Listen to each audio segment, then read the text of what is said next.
If you ever want to go see something, a tree that you walk up to it and it just feels different. It's kind of like going into the old cathedrals when you go to that special place right in the center, and you can feel a difference. It's that way with that tree. It's it's somewhere between 800 and 1,000 years old. The owner will argue that it's 1,000 years old because he's lost some other trees on the property that were considerably smaller, and he's counted the rings in those trees, and then looked at the difference in the width of the trunk and everything, and he's pretty definite that it's about a 1,000-year-old tree. But when you're arguing between 800 and 1,000 years, that's still a pretty old tree. And it's over 100 feet tall. It's about pushing probably 110 feet, and the wingspan is about 120 feet. We almost had to build a fence around it at one point, and we still may someday, because at one period of time people were coming and taking big chunks of bark off the tree as souvenirs.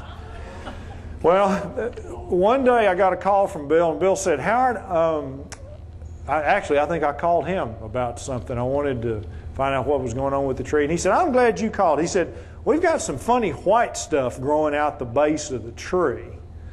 And I got over there and I saw it, and sure enough, there were fungus ears growing out at the ground level. And I said, "Bill, how long ago did you see that?" And he said, "Oh, it was actually late last year," but he said, "I didn't want to bother you with it."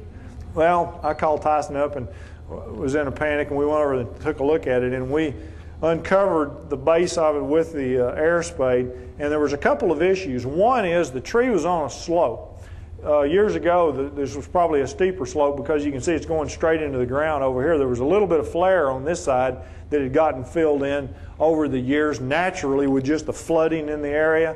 But on this side, it was about 3 feet in the ground. The other issue was where this fungus was growing, we had a big old rotted place right there in that area, and we think probably what happened was that lightning hit it, which has happened a bunch of times. You can see the scars up in the tree, and the lightning blew out at the base of the tree, and that's what started this cavity.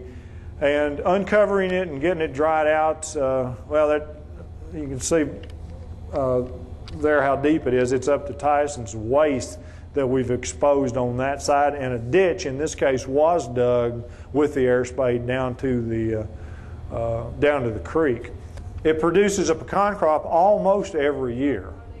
They are good. They're very, very small, but this tree has never been sprayed and it's never been fertilized with anything except he puts some cornmeal and some dry molasses on it occasionally, and that's pretty much it. But it is, for its age, in very, very good shape, and we're keeping our fingers crossed.